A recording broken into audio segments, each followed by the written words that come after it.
guys are already doing with interviews for the next class, and the story continues. Okay. So at this time, I would like to move on to the next part of our program, which is our guest speaker with words of encouragement. I'd like to welcome Joe Wells. He is a 35-year member with the International Brotherhood of Electrical Workers, IBEW, Local 134.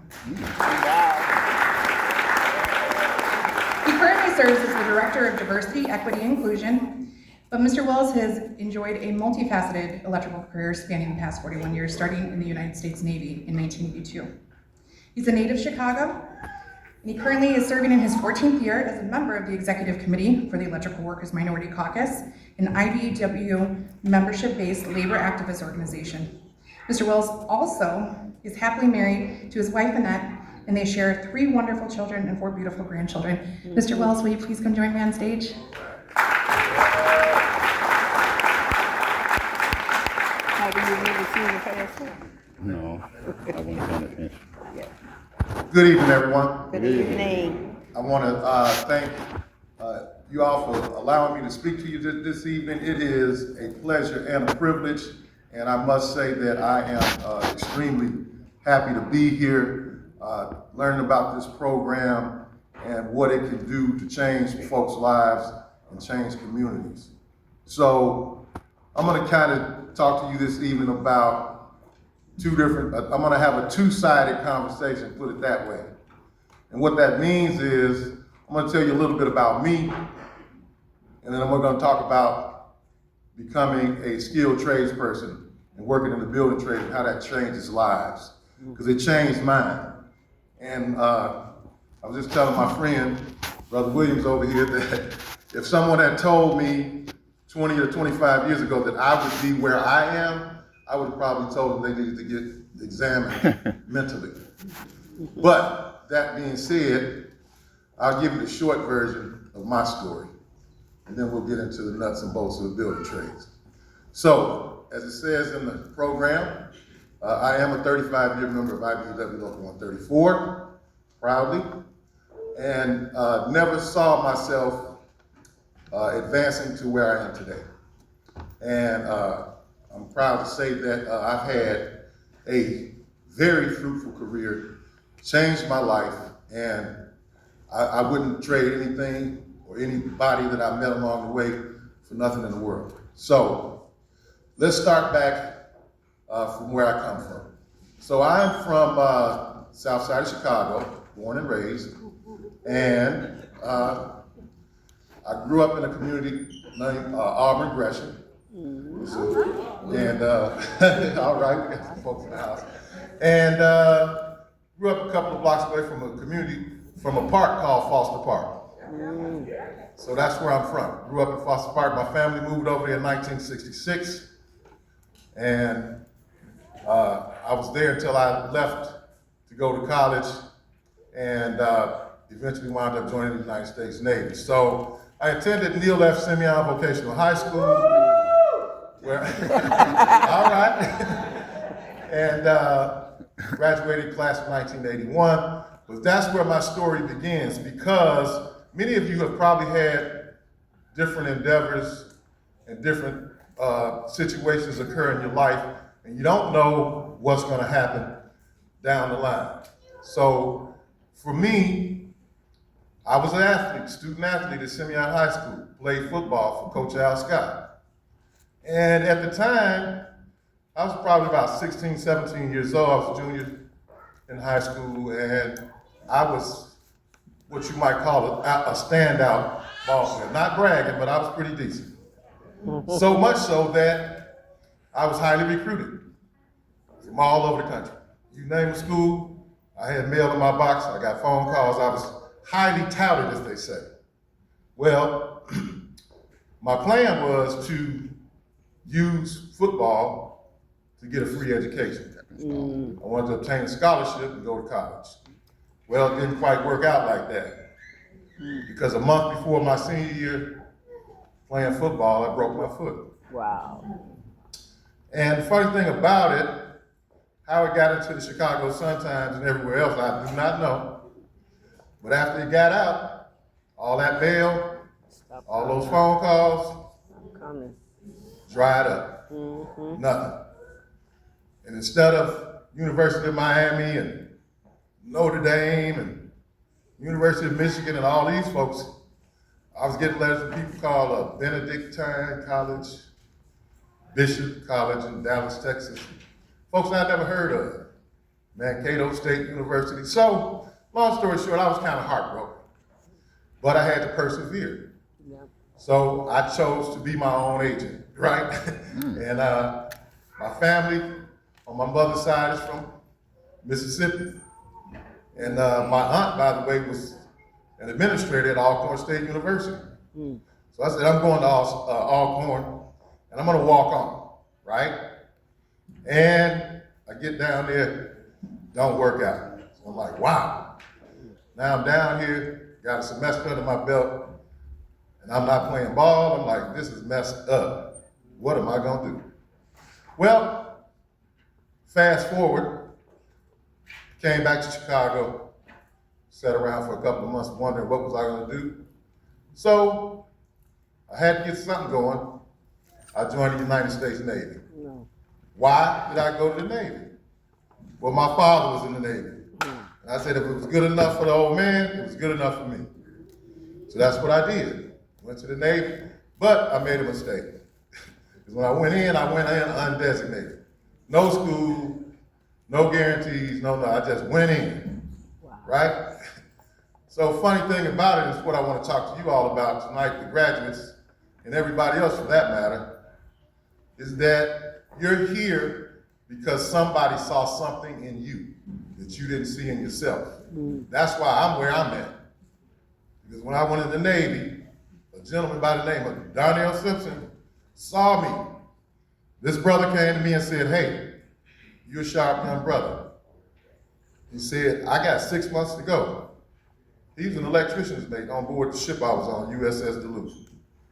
Brother said, man, you need to look at getting you a skilled trade. Going out. He said, you know how much electricians make in the civilian world? I said, I got no clue. And this was in 1983. He said, about $17 an hour. I said, whoa. So all of you young folks in the room who don't know, $17 an hour back in 1983. It's a lot of money. A lot of money. A lot of money. Because minimum wage was about $2.50. Right? And people back in those days that had a good job was making about $7.50 an hour. Right? So, next thing I know, this brother comes to me. He brings me a book called Basic Electricity. This was the next day. I read the book, I get interested, I go straight to the education office on board my ship, I get my courses, I do it, I study to be an electrician, and bam, there you go. I'm on my way, right? So, fast forward, I did a lot of work, got a lot of good experience in the Navy, and I get out, and I find out about Local 134, IBEW.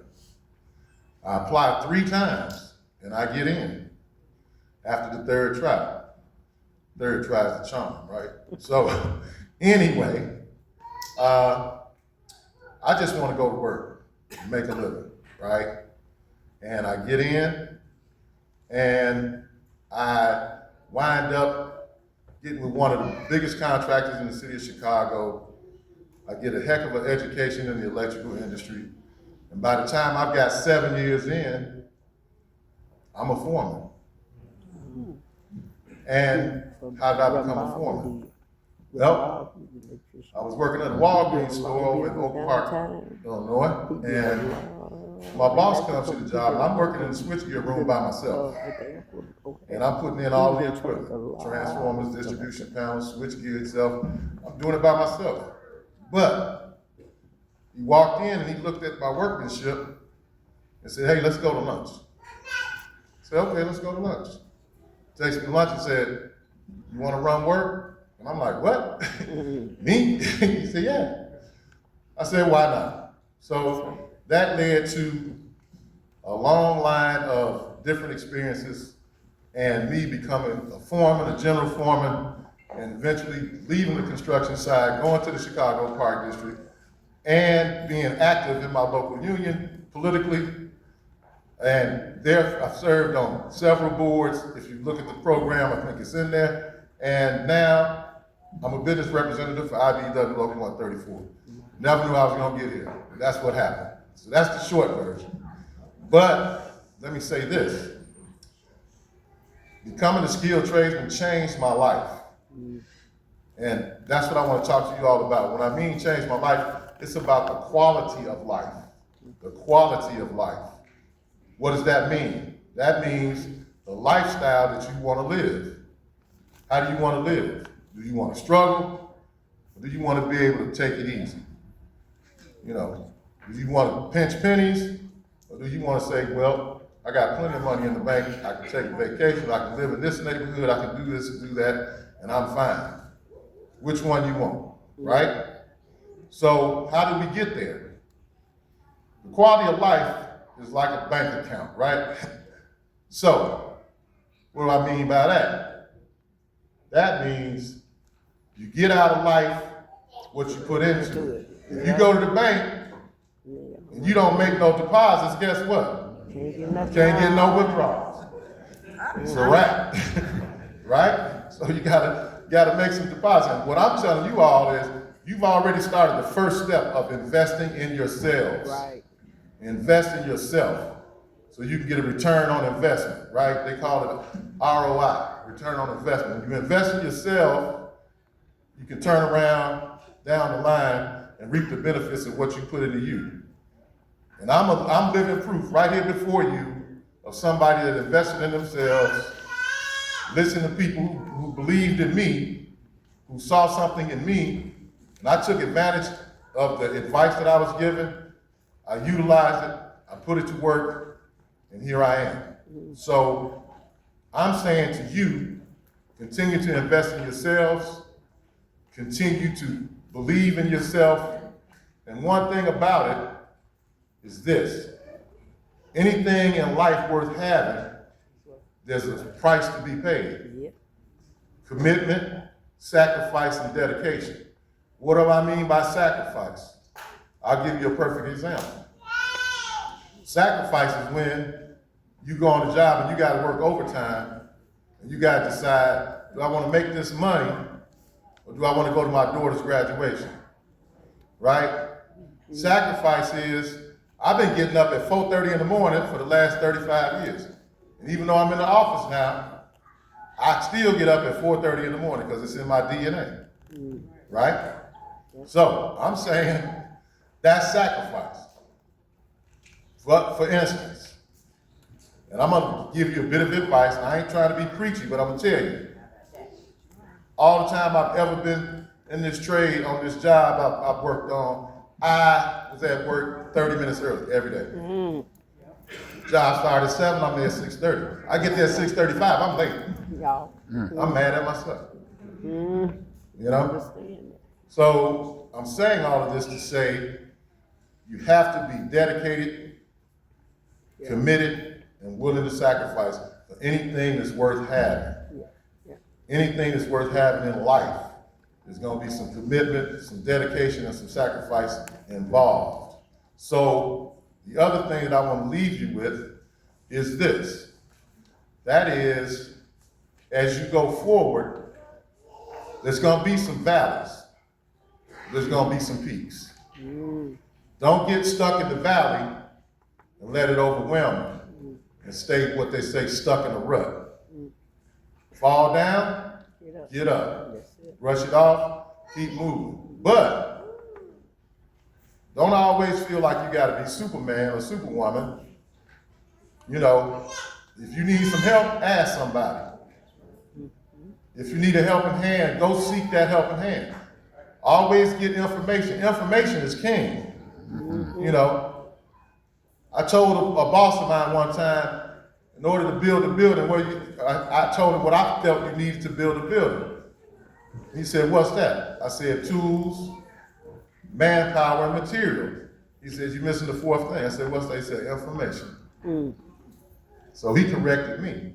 So you need 4 things to build a building, right? And so with that, I'm not going to prolong my presentation, but I just want to say to you all, before I sit down, you're about to change your lives. It's going to be an impact, and there's going to be an economic shift once you get your feet planted and you become a certified skilled trades person. And that's a good thing, because you're gonna be able to better your life and your family's life and your community. Because I'm gonna leave you with this also. A lot of people that come from underserved communities and communities that are challenged, they don't realize that those communities that thrive, those communities that are gainfully employed and have low crime rates and stuff like that, they're only 74% gainfully employed. The average thriving community is only 74%. That means that 26% is not gainfully employed. Why am I bringing that up? Because in the communities that have high crime and are not doing as well, don't have the resources and things going on, mayhem going on all the time, those communities are about 60% gainfully employed. So we're talking about a 14% difference in calm, cool, thriving schools, businesses, low crime, and mayhem. We gotta do better. As people, we gotta do better. So the more people that are gainfully employed, which you all are about to be, you're on the threshold of being gainfully employed with a skilled trade. And the one thing about it is, once you get that trade under your belt, nobody can take it away from you. Right. You will eat for life. Right. You will eat for life. And you never be broke unless you're lazy. So, That's it. I'm gonna leave you with this. Welcome. Welcome to the building trades. Your life is about to change, and I'm glad you're here. And if anybody has any questions before we leave the building, feel free to come up to me. But congratulations to each and every one of you. Stay focused. God bless you, and don't give up.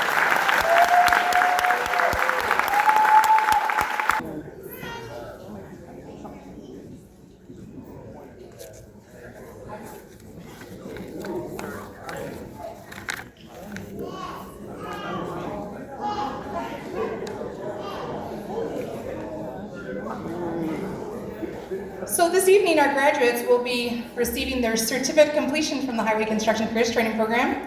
Woo! We were also fortunate enough to have probably one of the biggest supporters of what we do, not just in this program, but at South Suburban College, and that's State Representative William Davis, who was nice enough to sponsor a certificate from the state of Illinois in recognition of your completion from the 103rd General Assembly.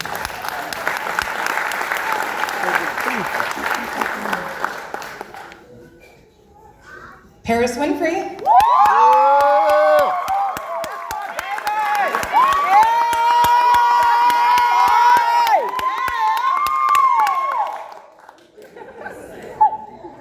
Let's go, Parris! You did it! You did it, my boy! You did it! That's my son!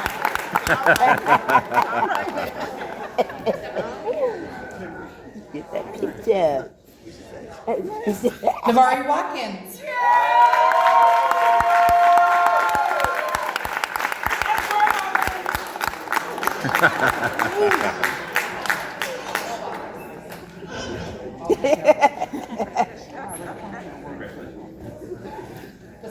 Wasingo Turner III.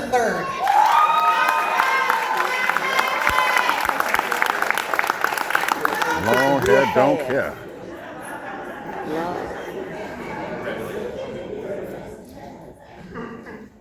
Antonio Tucker Jr.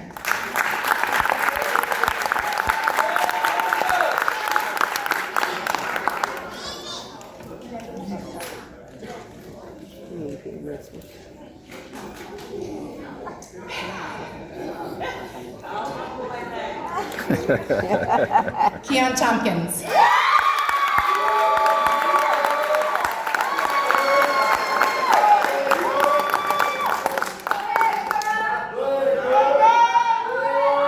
Markel Smith.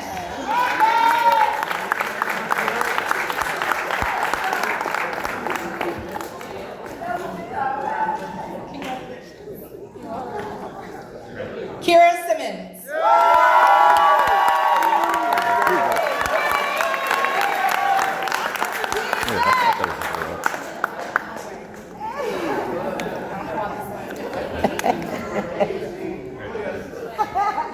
Trivian CA.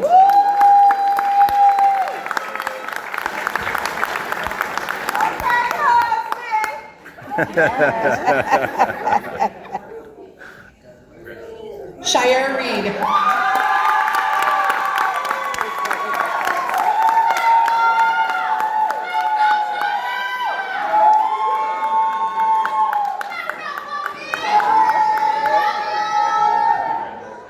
Dominic Poya.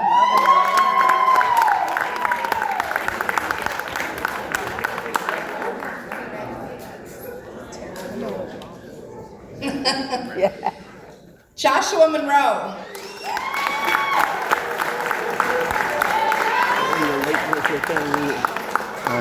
He made it right with the late do it, and he came in late.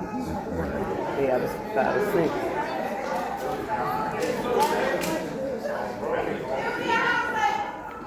Christopher Mitchell.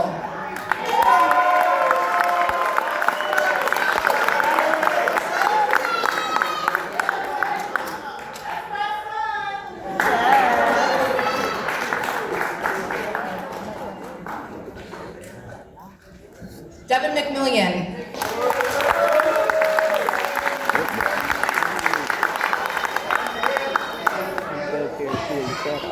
Ashton Martin.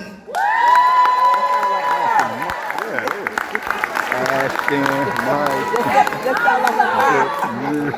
Andrew Hogan. No. I like that brand.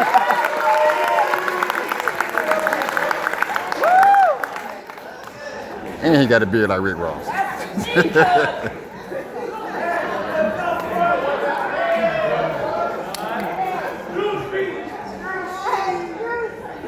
Ricardo Hernandez.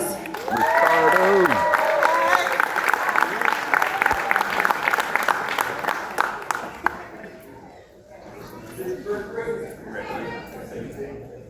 Roy Harrison.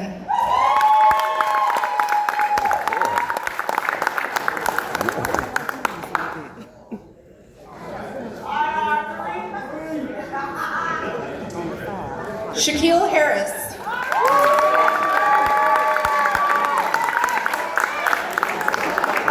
He ain't got nothing to second his name. He ain't got nothing to second his name. Who? Ronald High School Junior. Ronald Hansbrough Jr. He ain't got nothing. What did he do? He graduated. Yeah, but what did he graduate with? They got what their trade is. But him. Maybe he's jack of all trades and a master of none. Sheldon Evans Jr.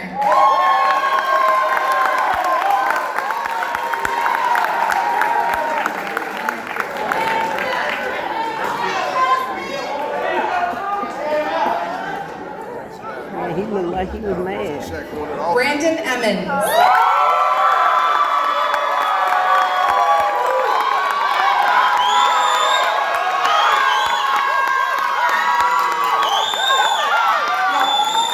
Brandon, I wish you would have brought a couple people with you tonight.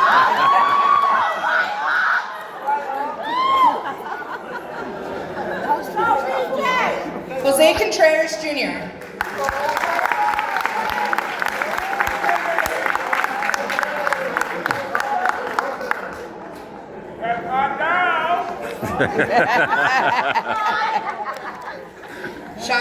Sade Bird.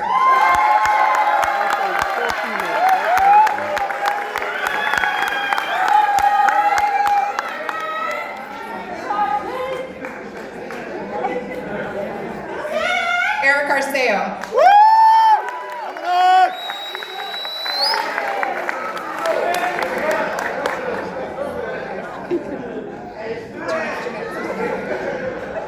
Mark Alvarado Jr.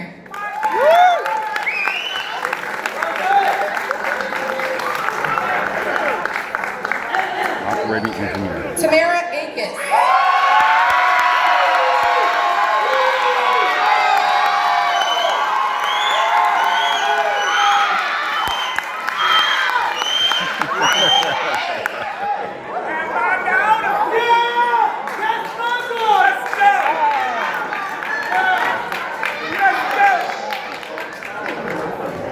I'd also like to note that in your program you'll see where almost everyone has already applied to a trade. and over half have already been accepted between the carpenters, laborers, and bricklayers. You haven't been accepted yet. To a union apprenticeship program. Trustees, thank you for your service this evening. I hear you have a meeting to get to. We appreciate you. The next item on our agenda is remarks from the students. I hear there are a few of you who'd like to come up and say a few words to your classmates, your friends, and family in regard to your journey here at HCCTP. Mr. Navari Watkins from class 32, bricklayer apprentice.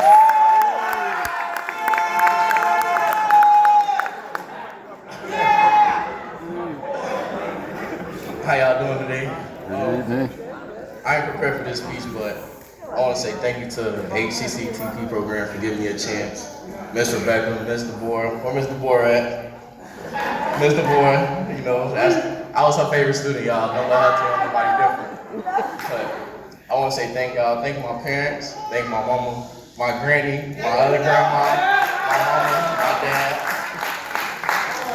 my friends. I gotta thank out 32. They got us through the days. We got them bricks out. I thought I was done with the bricks. I gotta go back Monday apparently.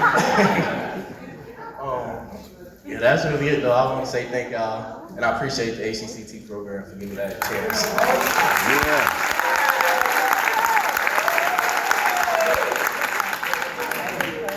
Mr. Devin McMillian, class 32. You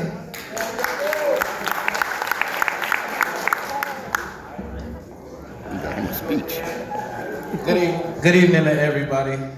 My name is Devin McMillian. I'm in class 32, and to be honest, there comes a time in life where you meet trauma. And as far as trauma goes, it's not necessarily the trauma, it's how you respond to it. What I came to know about all the people that's in my class is that we all had a level of trauma that we was dealing with and looking for a way to solve it. A lot of us are young, except a lot of us are parents. A lot of us are just striving on a day-to-day basis to see what we can do better to serve ourselves, serve our families, and some of us even our communities. So coming upon the HCCTP program, I was met by a lady by the name of Kim, who was at Local 5 over the laborers. She gave me the information and I went on a wild goose hunt, didn't find nothing for like a week. But then I came upon this program, and then on day one, a lot of people in the class, we just embraced each other. We all became a family, we all worked together, and most of all, we all held each other accountable. We did really well, and we tried to graduate with 100%. We was just one person shy of it, but we still gonna give a hand clap for him because we hope that he come back and do what he gotta do.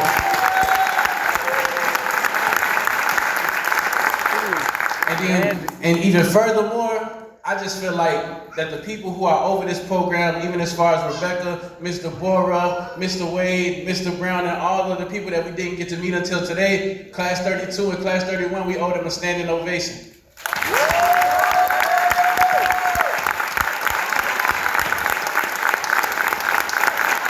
So with that being said, Ms. Rebecca, on behalf of class 31 and 32, we want to just formally thank you and give you our hearts, and thank you for giving us a piece of your heart. We're going to carry that with us through the trades, and we are eternally grateful for the opportunity. Thank you again.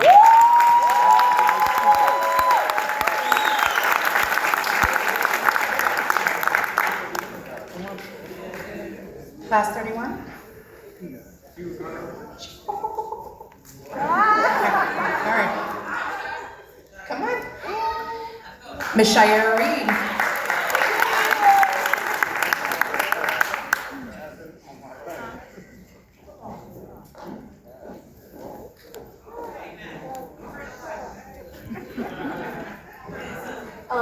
Hello y'all, my name is Shira, as she just said. I graduated class 31. When I first came into the program, I didn't know what it was that I wanted to do. I actually wanted to become a plumber. That was my #1 pick, but then I became a carpenter, so I'm currently a carpenter. And then I actually didn't finish the whole program. I had crossed over into the CWIT Chicago Women's in Trade carpentry program, and I finished that, and now I'm in the field. So right now I'm doing bridge work.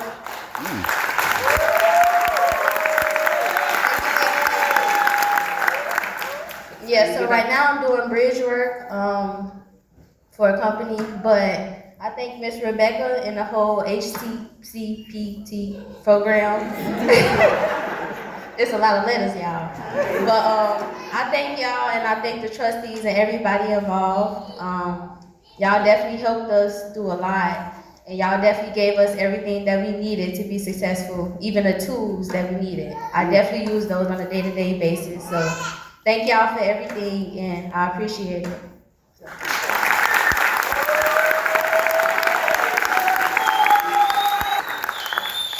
like they're on a mission to make me cry. I can sit here and tell you a story about every single one of our students pretty much from day one. And the last three, there's really no difference. You come in here wanting something better, something more, something I could relate to when I walk through the doors as a student myself.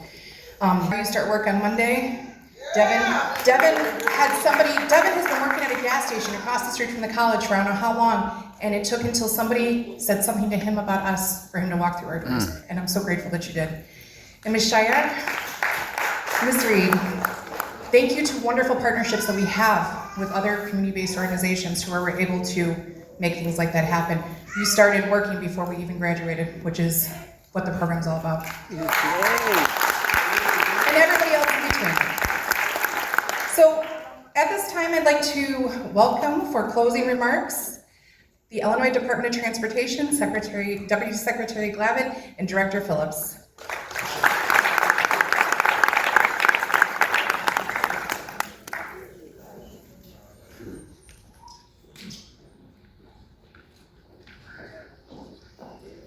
Good evening, everyone. Good evening. Now that's Start enthusiasm early. right there. Start early. First and foremost, I want to say thank you for allowing us to be here to celebrate this event. This is all about you. It is quite a success, so congratulations. It's a rigorous, challenging program, and here you are, you're graduating, so congratulations. Everyone give another round of applause.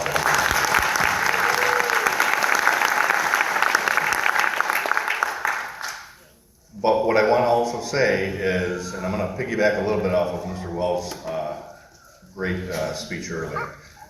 He described it as you're starting to already make deposits. I'm going to go along the same line, but maybe rephrase it a little bit. From IDOT's perspective, you've already paved the start of your road. Mm-hmm. There's a good career is a long road, and there's a lot of road ahead. But you're up for the challenge. And challenges require your continued level of effort, your continued commitment. But I think anyone who's successful will say, typically if they succeed, they didn't do it alone. And Right. Mr. Wells offered up his availability to answer questions, and I think that's a wonderful resource. I also want to add that IDOT is an ongoing resource to all of you. It may start with your first job, your next job. It will eventually lead to perhaps a subsequent role. And if you decide to do so, perhaps you're going to start your own company someday. Maybe you'll participate on contracts in the private sector. Maybe you'll participate on contracts in the public sector in Illinois, or maybe at the federal level. We hope you participate with IDOT. And in order to facilitate that, we want to be an ongoing partner. And partnership involves resources. We want to continue to make resources available for your ongoing success. You've already succeeded, but there's many success stories ahead for each and every one of you. So we'd like to be that partner for you. On that note, I want to introduce Director Phillips. But before I do, I want to say thank you to all the partners in the HCCPP program. I want to thank the college for not only hosting this event, but hosting the program. There are a number of people behind the scenes that make the program successful, and they work very hard, and it's very clear they're executing the plan because they're producing great graduates such as yourself. Also want to give a special thanks to Rebecca. Anyone talks to, you do a wonderful job, and we appreciate everything that you do for the program and for all of us. With that, I want to introduce the Director of the IDOT Office of Business and Workforce Diversity, Brandy Phillips.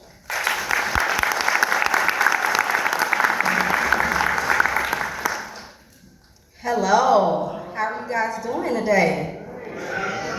Okay, I'm just so excited. I didn't know what to expect coming in and, being invited to your graduation, seeing how lit everybody is and walking across the stage and the families that are so proud of their loved ones for graduating.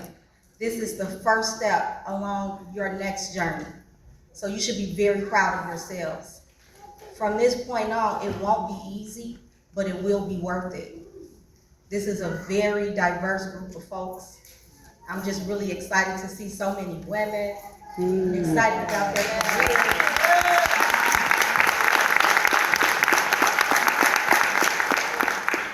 We did not know that we would get here in the trades industry, right? We didn't know that it would be so diversified. But this is what we want to see happen, and this is what we need. And so this is the world that we live in now, the world of opening doors for everyone to succeed.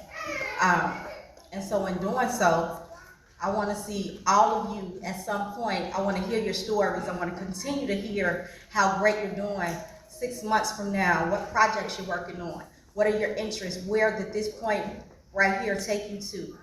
I want you to continue to think about your journey, what it means to you, what it means to your family.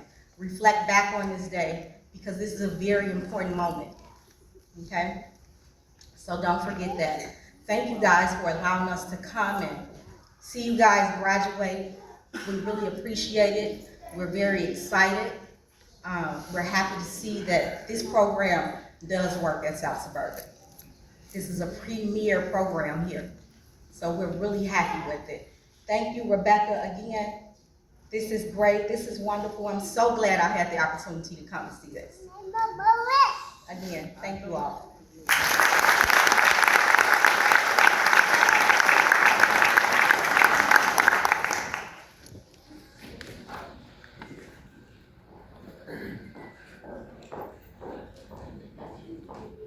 Okay, I think it's about that time. I always think about commencement. It's sad because you guys are leaving and you're going away and it's empty. I know you will be. Some of you I can't get rid of, and that's okay because the door is always welcome. But commensurate, you really think about the word it means to begin. So to you, cheers to your new beginning. All right, everybody, you're graduated. Come join us for cake and water in the house.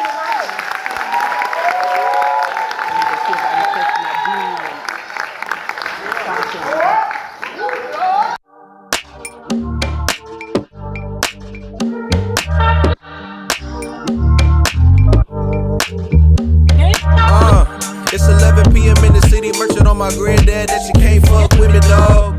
I ain't never worried about no BS, the prayers got me covered and my angels keep sipping, dog.